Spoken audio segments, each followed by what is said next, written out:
is Grace and welcome to my channel and welcome to the Aprils for the love of crafting and sharing YouTube blog hub. And so before I go on with my layout, I just decided to do a little bit of explanation of what my thoughts are as I start this, and if it changes, it changes, but I thought that I would kind of take you along as I share with you what my initial thoughts are. So the prompt for this month is to use our scraps, and that's one of my favorite things to do with, or my favorite prompts, is because I have a lot of scraps, and so I feel like that's one of the things that I always go to when it comes to scrapbooking, is to see how much scraps I can use, what kind of ideas I can incorporate with the scraps, or what kind of ideas I can use the scraps with to add it to my page.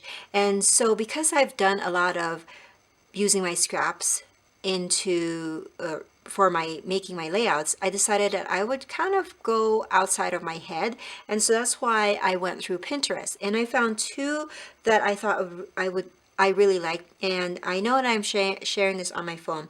If I remember, I'm going to try to put the actual image on this video so you can see it too.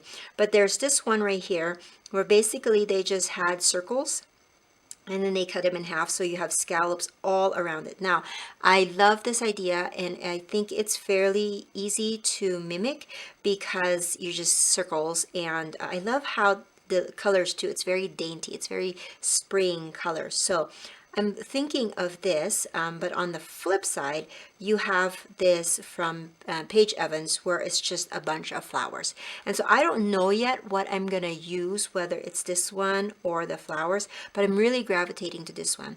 Also, by the way, if you're looking for really like out of the box ideas on how to use scraps, make sure you check out Paige Evans' work, because if you go on Pinterest, actually that's what I did. I went on Pinterest and I just put in for the search scrapbook pages plus scraps, and a lot of her projects pop up, and I think it's because she is the queen of using scraps, even like the tiny smallest ones.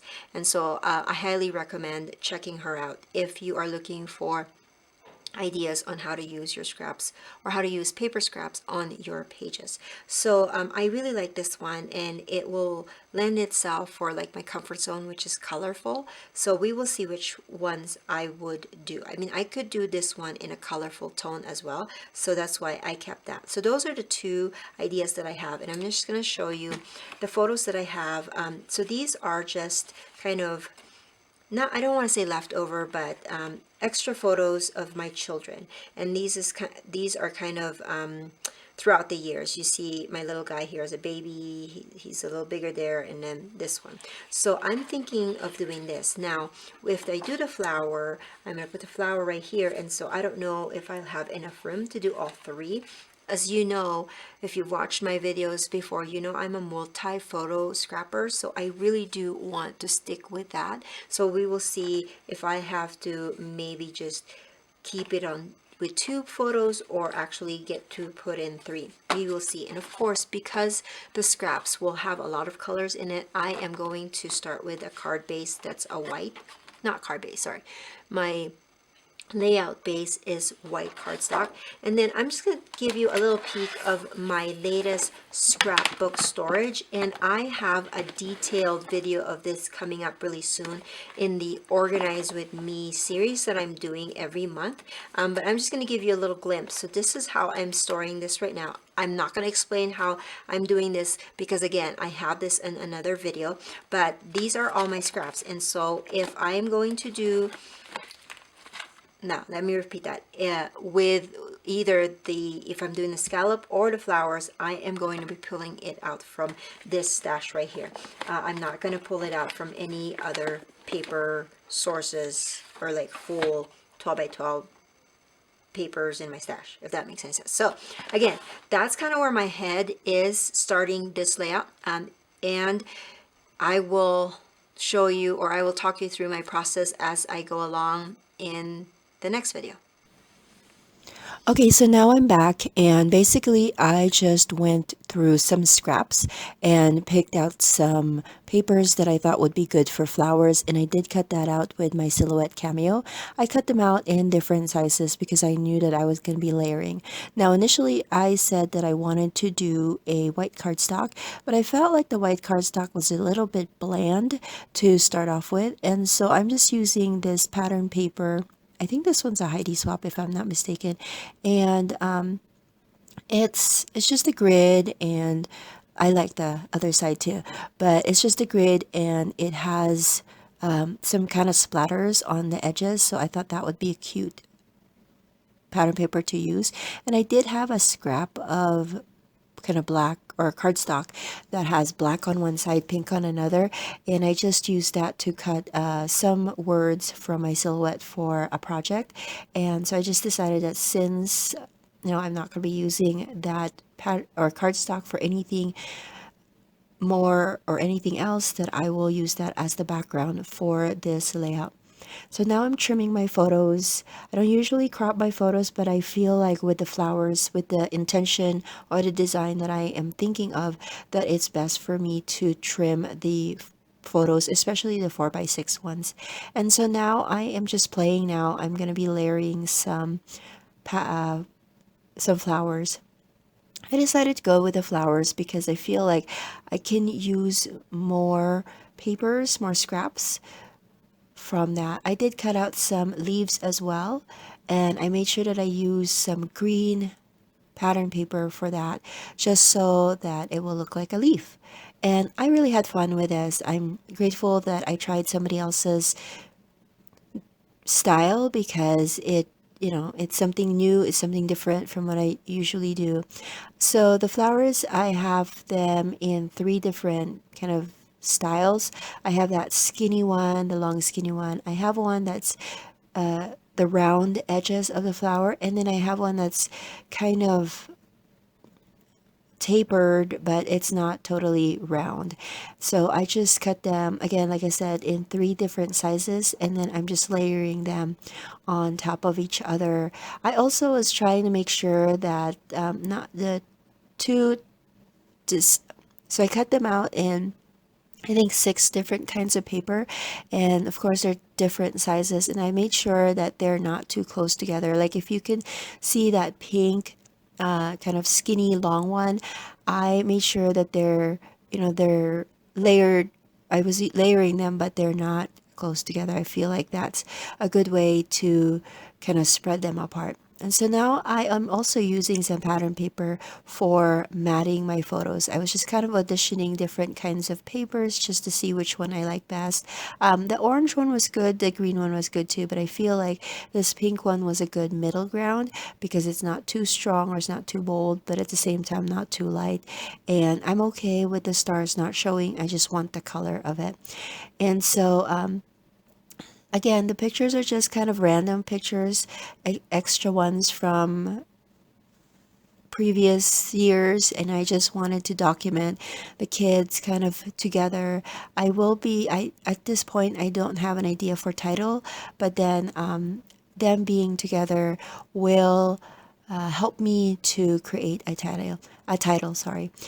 So now I'm adhering everything, and I don't know if you can tell, but I am curling them just so that they will have a little bit of dimension to the flowers, and I'm just curling the ends of it. I would put my left thumb on the center of the flower, and then my right thumb will do all the work of curling, and I just curl all around the petals just so that it will have a little bit of lift to it, with the center still being kind of lower than the other parts of it.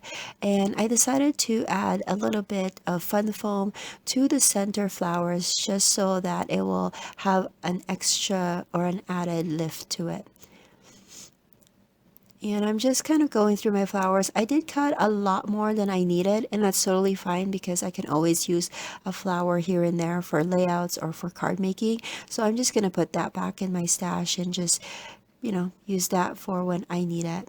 And I don't know if I already said it, but I did intentionally use some very colorful flowers because my background is pretty simple, and it wouldn't contradict to the background that I already have. And plus, even though I like to match my colors of products with my photos, I don't think that it contradicted or it went against the flower, or sorry, the photos that I have already as well.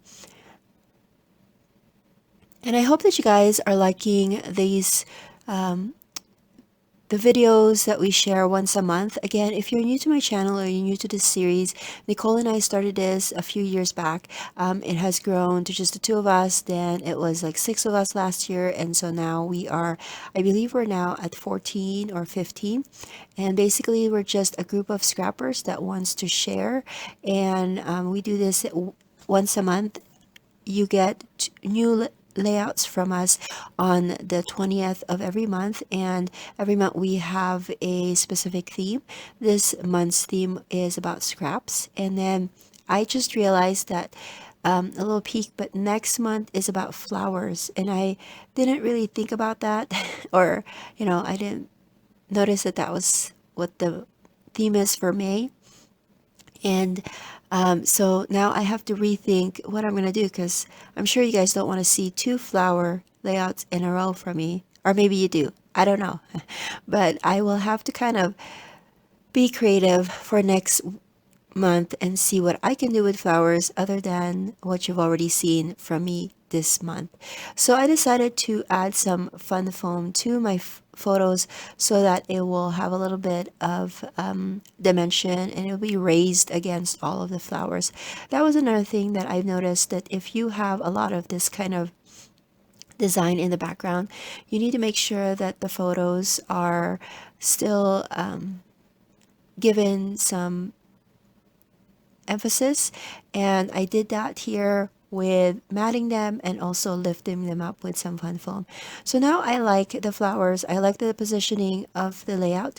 Now I'm kind of thinking, well, A, what kind of title would I use on here? And B, flowers are not finished until there's centers to them. So I'm kind of thinking, what will I do? And so now I'm kind of working on the title, because I feel like the title will be like easier for me to figure out rather than the centers. And I'm kind of going through some items.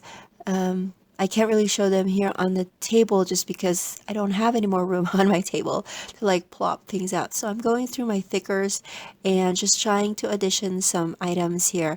And I would eventually find some foam thickers that has a word together. And so I like that one because my kids were together. But as you know me, I try to marry two different fonts for my titles. That has been kind of a thing that I've been doing recently. And so I am going to put the word together, and then I decided to spell better. And I'm just going to use some letter stickers for that. So I wasn't really 100% sure about my title, so I'm going to set that aside and then figure out what I want to do for my centers. My first thought was to use some enamel dots, but I've noticed that some of the flowers are, the centers were a little too big for enamel dots, and so I decided that, okay, maybe I can do some other items that's a little bigger. Oh, I can't remember what they're called. Oh man, my brain's not working. But I can't remember what they're called. Flares, that's what it is. I was thinking of maybe I can use some flares, but I don't have enough flares that are kind of in the same theme. And then I was just going through my embellishment pack and noticed that I have this chipboard letter pack that I had bought from Tuesday Morning. It's a Kelly Perky one, and I just noticed that the circles were really interesting, and so I decided to use that. So as you can see, I have the circles that's actually supposed to be O's, and there are some also that are Q's, but I decided to put that in the centers of the layout, and I thought that it worked really well. The colors were the colors blended well with the ones that I already have. And then for the circles that have smaller centers, I did add some larger enamel dots for that. And so now I'm working on my title. And I don't have a lot of room to put my title in, so either it's going to go on the bottom right or the top left. And I decided to go with the top left just because it has more room in there. And I'm filing through my little sticker or letter sticker stash, and I'm going through some of the letter stickers just to kind of see which ones I like.